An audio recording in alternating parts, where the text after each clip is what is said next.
The air cracks with an ancient, terrifying silence. Two silhouettes, monuments of flesh and scale, stand poised in the suffocating twilight of the late Cretaceous. This is not merely a hunt. It is a primal negotiation for survival, the final dance between the supreme predator and the ultimate fortress. In one corner, Tyrannosaurus Rex, the undisputed sovereign of Hell Creek. 70 feet of muscle and sinew, an engine of pure, devastating kinetic force, built for only one purpose: to crush and consume. Its eyes, deep-set and intelligent, fix upon its adversary. In the other, the challenger, Triceratops horridus, not built for speed or stealth, but for the one thing the tyrant lacks: unyielding, immovable resilience. The herbivore knows its fate hangs not on flight, but on the precise geometry of its defense. With a low, challenging bellow that vibrates the ground, it plants its massive, three-toed feet, anchoring its 10-ton bulk into the swampy earth. The metamorphosis is instant and awe-inspiring. The Triceratops transforms its three formidable spikes, two massive brow horns, each close to 3 feet long, and the shorter nasal horn, into weapons. These are not merely protrusions, they are keratin-sheathed lances, meticulously honed by 1,000,000 years of evolutionary pressure. Simultaneously, its enormous, bony frill elevates, a three-dimensional, crenellated shield of bone and vascular tissue, ready to absorb the world's most powerful bite. It is a living, breathing tank, a creature that has traded every ounce of speed for absolute, specialized defense.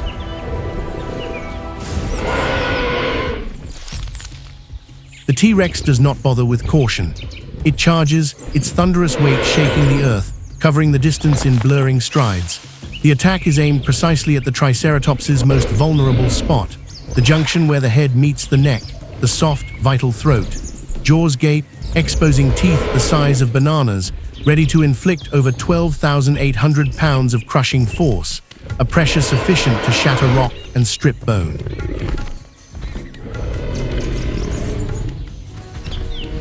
The moment of impact is a catastrophic ballet of bone against bone. The T-Rex lunges for the throat, but its colossal, shearing bite strikes the Triceratops's enormous, bony gola frill. The blow is deafening, a sickening thwack that momentarily stuns the predator, its tremendous bite merely glancing and skidding across the tough, fibrous armor.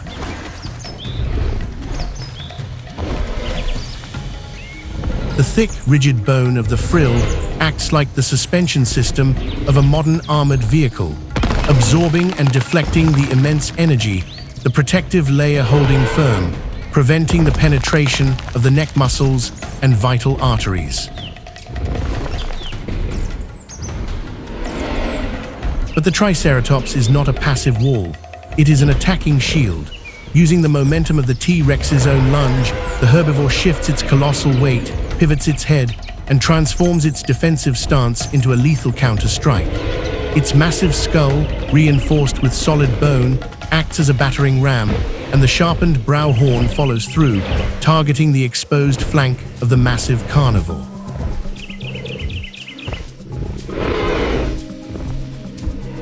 In a horrifying, swift motion, the Triceratops's horn perforates the predator's lower flank and upper cadera, hip, tearing through skin and muscle, sending a jolt of searing pain through the tyrant's frame. The predator recoils with a roar of injured fury, momentarily driven back. A dark stream of blood slicks the scaly flank of the mighty Rex, a testament to the fact that this meal will not come easily, or perhaps not at all.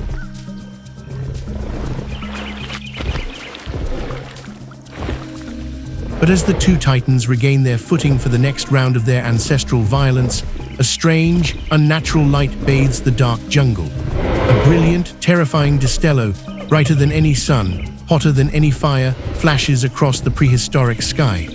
The low, ominous rumble that follows is not the growl of a dinosaur, but the sound of cosmic fate.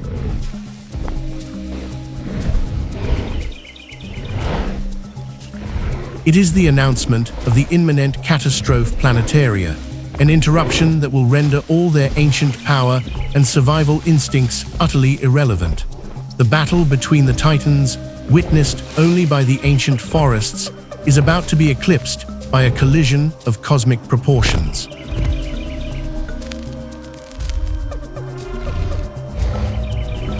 To truly appreciate the power of the Triceratops, one must first understand its kingdom, the realm of Hell Creek. Located in what is now the American Midwest, Hell Creek was, in the late Cretaceous period, a world of oppressive, life-choking abundance. It was the absolute zenith of the dinosaurian epoch, a realm operating on a scale and brutality modern ecology can barely comprehend.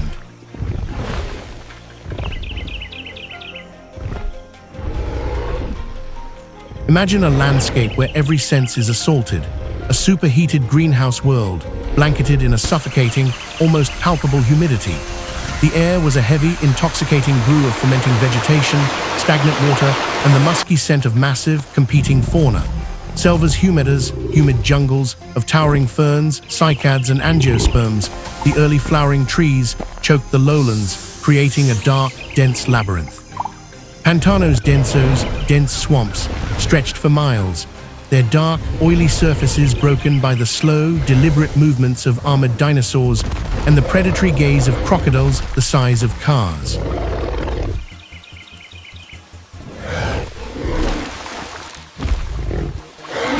This was an ecosystem exuberante y mortal, exuberant in its biological output, yet deadly in its casual violence. It was a vast, pulsating factory of life and death. The sheer biomass of the fauna was staggering. The massive duckbills Edmontosaurus, the armored Ankylosaurus, numerous smaller dromaeosaurs, and presiding over all, the twin pillars of the food chain, Tyrannosaurus Rex and Triceratops horridus.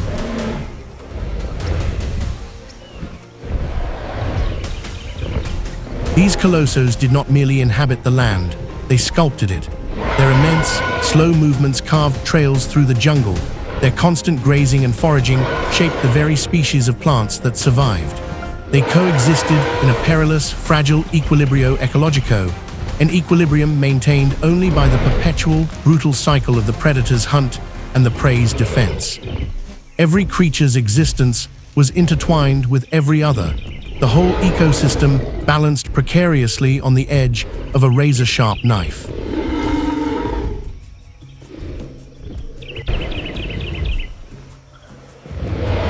Within this complex, unforgiving network of life, the Triceratops stood out as the pièce-clave keystone piece.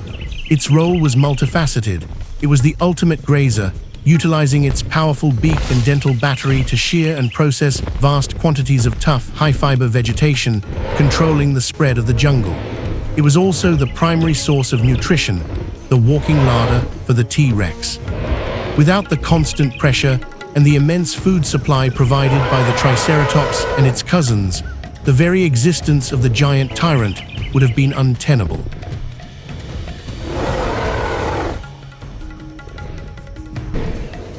The Triceratops's presence was the anchor that stabilized the entire ecosystem, demanding that every other creature, especially the predators, evolve to a level of extreme specialization just to cope with its existence. It was the living definition of pressure, constantly refining its own design while simultaneously forcing the evolution of its adversaries.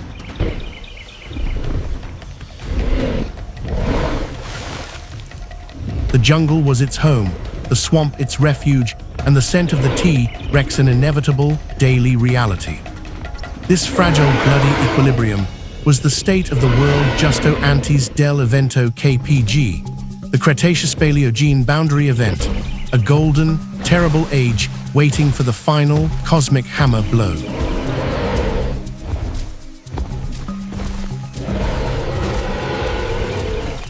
To fully grasp the ferocity of the fully formed Triceratops, we must retrocede millions de años, traveling deep into the geological timeline to witness the slow, meticulous forging of the ceratopsid lineage.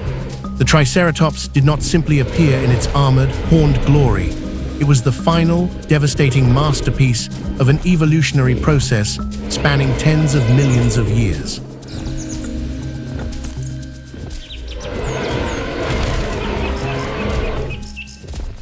The tale begins not with a behemoth, but with creatures of modest size, humble and arguably vulnerable ancestros. Meet Psittacosaurus, the parrot lizard, one of the earliest known ceratopsians. Small, predominantly bipedal, and lacking the signature horns and frill, this creature possessed only a distinct parrot-like beak, the very first hint of the powerful shearing jaw that would define its descendants. Its strategy was likely based on speed, hiding, and sheer reproductive success.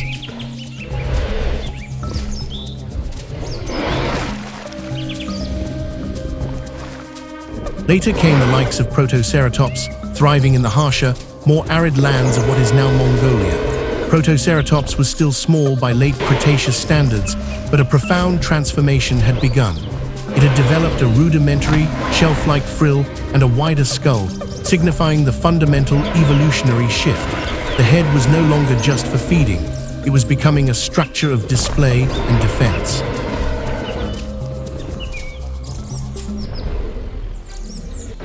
The central narrative of the ceratopsid family is the development of a biological arms race. As the Cretaceous progressed, the predators grew larger, stronger, and more specialized. The ancestors of T-Rex were emerging as the dominant carnivorous force. The evolutionary pressure on the herbivores intensified exponentially.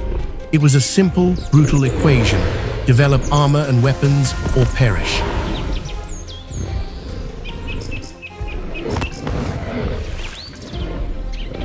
In response to this existential threat, the family underwent a radical structural redesign. The small, vulnerable shield began to expand into a massive golar frill. The bony nodes on the face extended, slowly hardening into the characteristic Kuno's horns. This development was simultaneous with a fundamental change in posture. The quick-moving, partially bipedal stance gave way to the steady, immensely powerful marcha quadrupedal march. This four-footed posture was necessary to carry the increasing weight of the ever-growing cranio-macizo massive skull, which, in the Triceratops, would eventually constitute a third of the animal's entire length.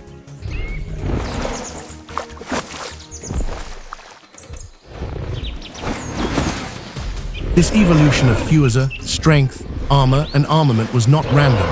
It was a series of meticulously engineered estrategias diseñadas para enfrentar a depredadores cada vez más mortíferos, strategies designed to face increasingly deadly predators. The ceratopsids became living siege weapons.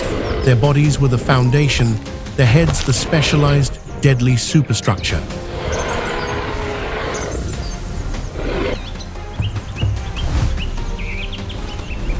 From the tiny parrot lizard to the colossal, horned fortress, the lineage had responded to every threat with a singular, uncompromised commitment to absolute, specialized defense. Their final form, the Triceratops, was the perfected answer to the terrifying question posed by the T-Rex.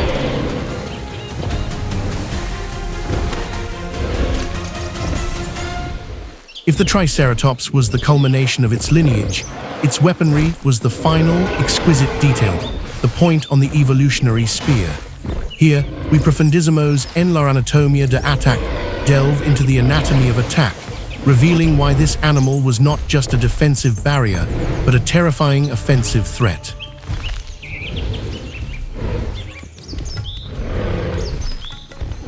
The signature of the Triceratops is its three horns, two enormous brow horns and one nasal horn.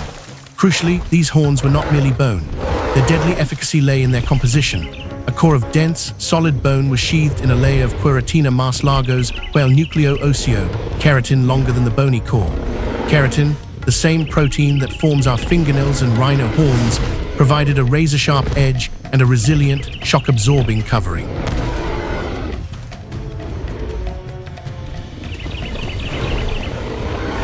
It was constantly growing and naturally self-sharpening, ensuring the Triceratops always possessed a surgical, devastating point. A blow from one of these horns was not a simple puncture. It was a penetrating, tearing laceration designed to inflict maximum damage and blood loss.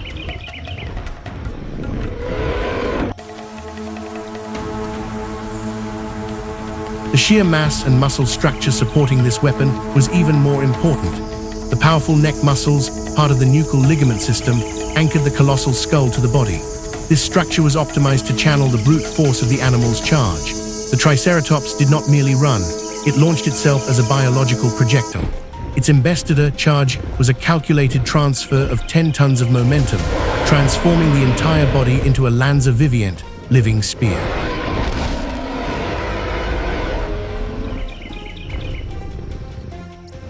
The physics of this attack are terrifying. The structure of the skull and neck was engineered to withstand the counterforce of the impact and canalizar la energia hasha los flancos del rival, channel the energy towards the flanks of the rival. When the horn met flesh, particularly the softer, less protected areas of the T-Rex's midsection, the force was concentrated into the needle-sharp point, allowing it to penetrate the thick hide and deep muscle tissue. A successful strike could sever major blood vessels, puncture lungs, or, as fossil evidence suggests, pierce the hip or shoulder structure, instantly debilitating the largest predator.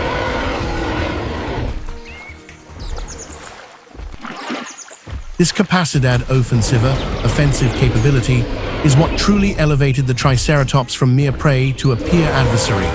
It was not waiting to be killed. It was daring the T-Rex to risk mortal injury for its meal. The predator was forced to consider the cost-benefit analysis of every attack. Was the potential nutrition worth the risk of a debilitating, mortal wound?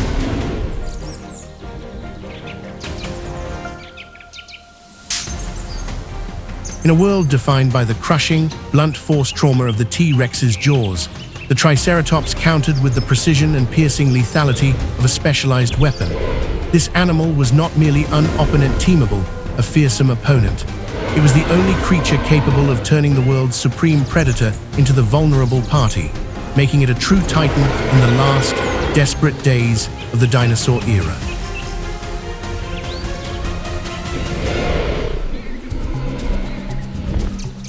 The frill, the massive, bony expansion radiating from the back of the Triceratops's skull, known in Spanish as the gola, is the animal's most visually dramatic feature. While its primary role as a shield is undeniable, a closer analysis del enorme frill como estructura multifunctional analysis of the enormous frill as a multifunctional structure reveals a complex piece of biological engineering essential to the creature's very survival, extending far beyond the battlefield.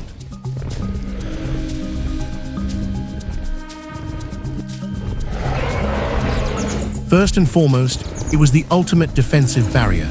Composed of dense, solid bone and thick ligaments, the frill protected the vulnerable neck muscles and blood supply, the exact target zone of the T-Rex. Its vast surface area also served a critical secondary purpose: visual intimidation. When raised and flared, the frill made the Triceratops appear exponentially larger and more threatening, often enough to deter a less committed predator before a fight even began. It was a dramatic billboard announcing, "I am too dangerous to consume."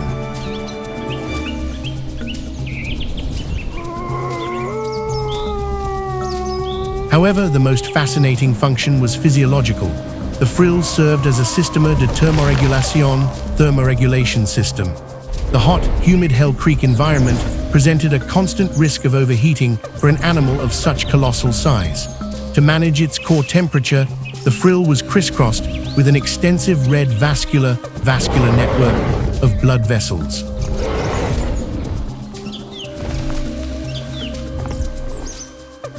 Think of it as a biological radiator. By shunting blood to this vast, thin bony plate just beneath the skin, the Triceratops could effectively dissipate excess body heat into the air, preventing its massive engine from seizing in the tropical heat. Conversely, it could also use the frill to absorb solar energy, helping to warm up its cold-blooded body mass during cool mornings. This complex, life-sustaining function underscores that the frill was not just about survival from predators, it was about survival from the very climate itself.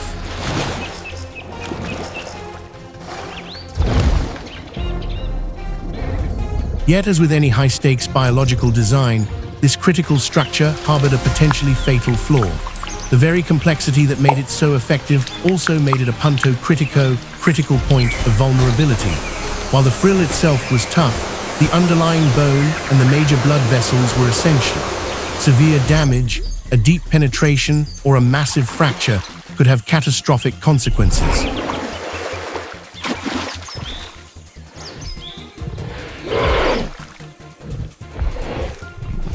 Firstly, a major tear in the vascular network would lead to massive, rapid blood loss, compromising the animal's stability. Secondly, and more subtly, the loss of the frill's radiating function could lead to fatal hypothermia. The animal could literally overheat in the jungle sun. Finally, the sheer force of a devastating blow to the frill, even if it did not penetrate the armor, could transmit immense shock to the underlying skull and brain.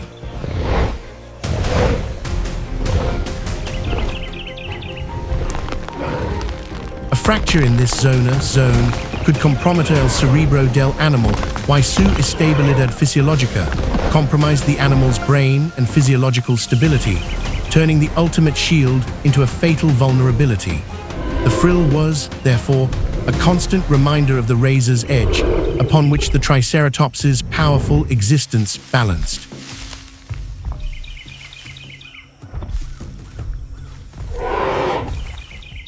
The story of the Triceratops's armor is not just one of defense against the T-Rex.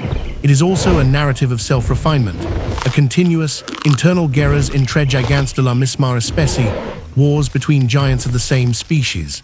Long before the tyrant dared to attack, Triceratops were already locked in ritualistic, brutal combat with each other, using their own weaponry to endurece al lineage, harden the lineage, against all external threats.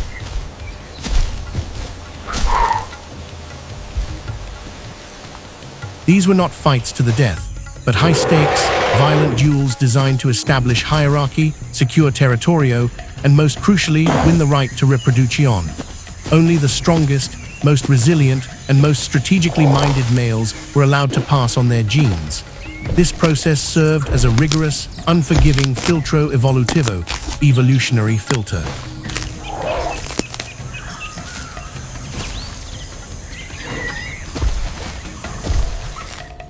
The paleontological record provides compelling, silent testimony to this internal struggle.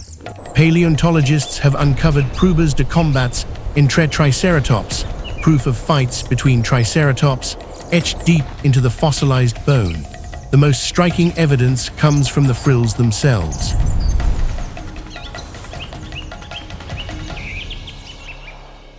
We find perforations symmetricas, fractures that have healed over the course of years, and patterns of disgast en la gola, wear and tear on the frill, that perfectly align with the angle of an opposing Triceratops horn. These wounds are not random. They are the calculated results of repeated, purposeful engagement.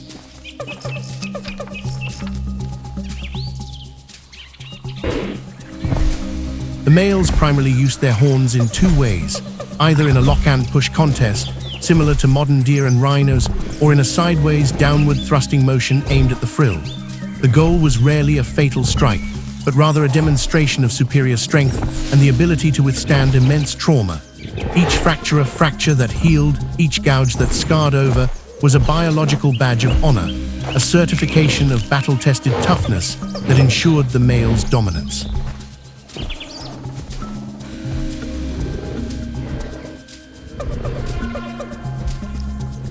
The constant, high-impact sparring had a direct and profound effect on the species' evolution.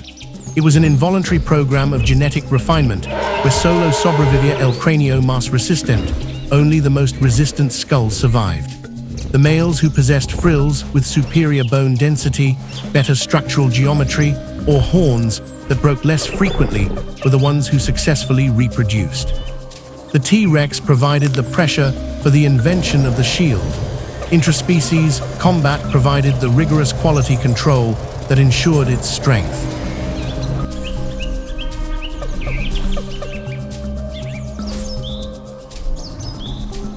Thus, the Triceratops that stood against the tyrant was not just defending itself with a genetically inherited shield. It was defending itself with a shield that had been tested and hardened in 1,000 brutal, life-altering duels against its own kind. The species was its own proving ground, forging a magnificent, terrifying weapon system that ensured the continuity of its lineage right up until the last cataclysmic day.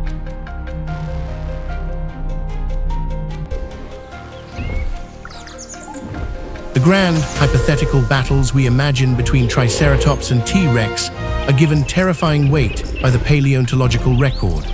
These fossils are more than ancient bones. They are historical documents, mute witnesses to encuentros reals con tyrannosaurios, real encounters with tyrannosaurs, chronicling the violence and, more surprisingly, the victories of the horned titans.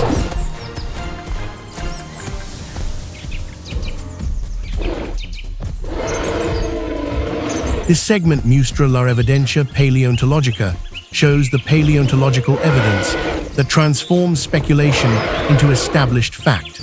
Scientists have meticulously uncovered fossils con mordidas cicatrizadas, fossils with healed bites, revealing that many Triceratops did not succumb to the T-Rex's attack. These are not just post-mortem scavenging marks.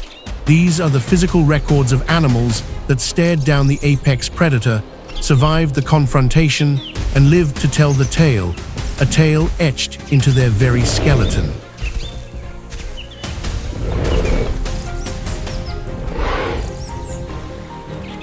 The most compelling evidence often manifests as massive, U-shaped puncture wounds left by T-Rex teeth, sometimes on the pelvis or the base of the tail, but most frequently on the edges of the frill. Crucially, these wounds show signs of regeneración de cuernos, regenerated horns, and surrounding bone growth.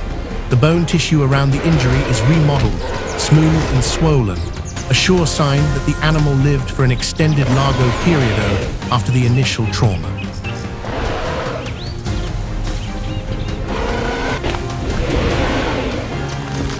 Imagine the tenacity, an animal with a wound inflicted by a bite that could crush a car, forced to evade infection, navigate a dense, life-threatening jungle, and continue to graze, all while recovering from a catastrophic injury.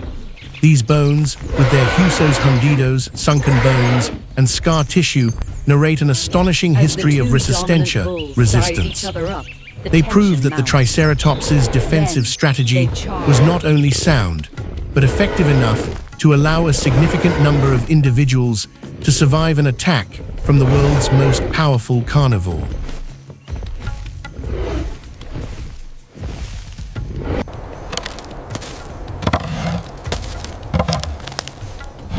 Every scar tells a story. The sudden, blinding pain of the impact, the adrenaline-fueled countercharge, the long, slow, painful recovery. These heridas narran historias de resistencia in an ecosystem where mercy was non-existent. They are the strongest physical proof that the battle between the supreme predator and the ultimate prey was often a stalemate, and sometimes a resounding, life-affirming victory for the horned fortress. These creatures were not merely victims. They were hardened, formidable survivors in a brutal, beautiful world al bord del colapso, on the verge of collapse.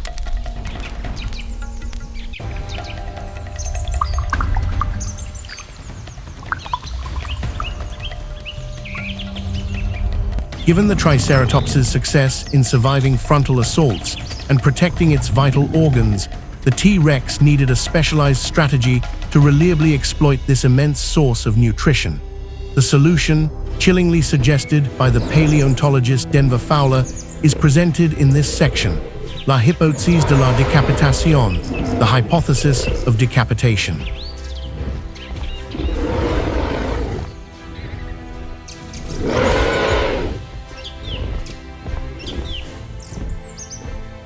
The core problem for the T-Rex was the Triceratops's defense architecture. The massive, bony frill acted like a protective shelf, and the neck muscles it shielded were massive, powerful enough to support the huge skull and absorb the impact of a charge. The grusa gola protega los musculos del culo. The thick frill protected the neck muscles, making a simple bite-and-hold lethal attack virtually impossible for the Rex. A successful kill, and more importantly, a successful alimentación, feeding, required a tactical solution.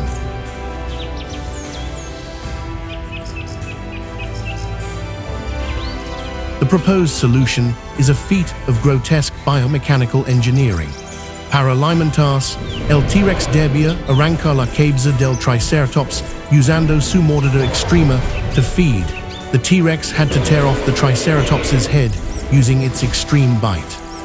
Instead of attempting to puncture the armored neck, the T-Rex used its immense jaw power, a force perfectly suited for shearing and crushing, to clamp onto the frill and neck junction, and then, using its massive neck muscles, tear the head free from the body.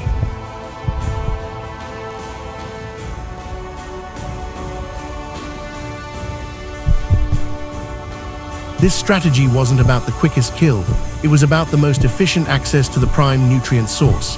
By separating the skull, the T-Rex eliminated the armored obstacle, gaining crucial access a la carne nutritiva, access to the nutritious meat on the back of the neck and the shoulder area.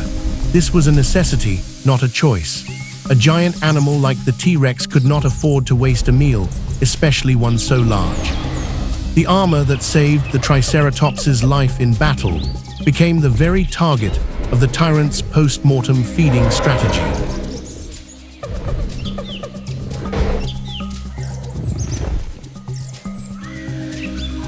The evidence for this macabre process comes from multiple sources.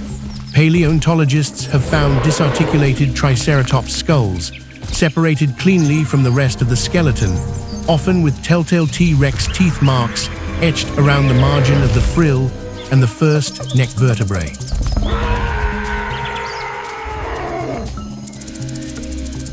Maintaining the striking display, the lizard slowly assesses Modern the fossils, danger why before exhibitions, making a tactical moderners, retreat into fossils the and modern undergrowth. exhibits back up the chilling scene, a feeding mechanism requiring surgical brutality, a deliberate, calculated shearing action that testifies to the intelligence and strategic nature of the Tyrant King. The hypothesis highlights the ultimate, cruel reality of Hell Creek. If the Triceratops won the battle, the T-Rex still aimed to win the war for consumption.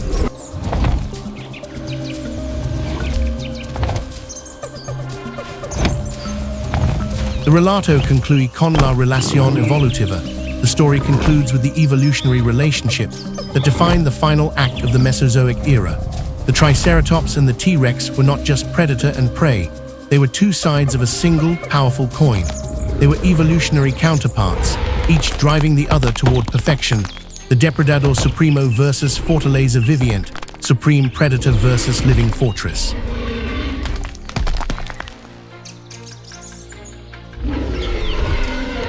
Their existence was mutually defining. The T-Rex had the crushing power to enforce its dominance, and the Triceratops had the resilience to resist it. They were the dominant forces, the twin peaks of biological specialization that Dominaban Hell Creek dominated Hell Creek, a dynamic duo of life and death that represented the absolute pinnacle of their kind. They were the last great kings and queens of a world that had endured for 160 million years.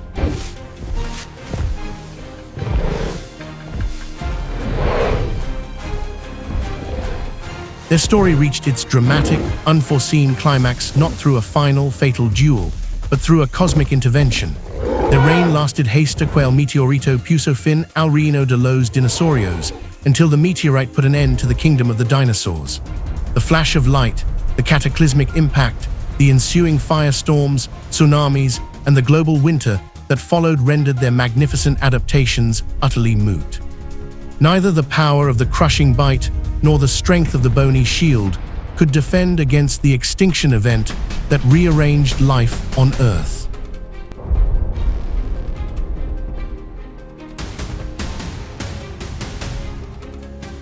Yet in their shared destruction, they left behind an indelible legacy.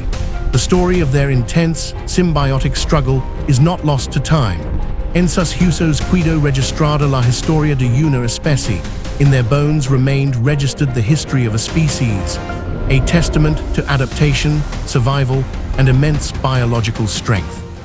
Every scar, every healed fracture, every crushed vertebra is a chapter in the great book of life, the history of a species that luchó hasta el último tramo de la era Mesozoica, fought until the last stretch of the Mesozoic era.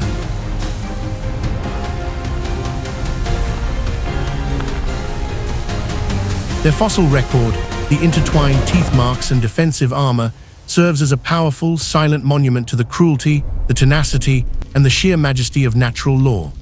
They fought, they adapted, and they prevailed against each other, only to be swept away by a force beyond their comprehension, forever cementing their dual legacy as the magnificent, final, and most dramatic antagonists of the Age of Giants.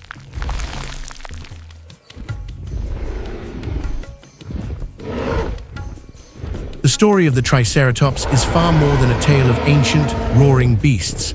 It is a profound lesson in survival, adaptation, and the relentless pressure of existence. What can we, living in our modern, complex world, learn from the life and times of the ultimate armored herbivore?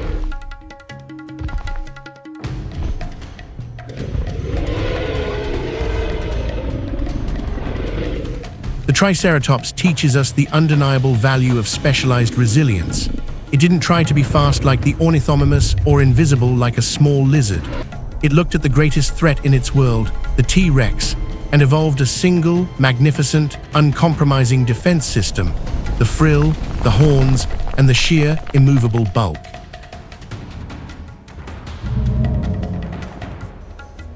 Thank you for joining me on this deep dive into the prehistoric world.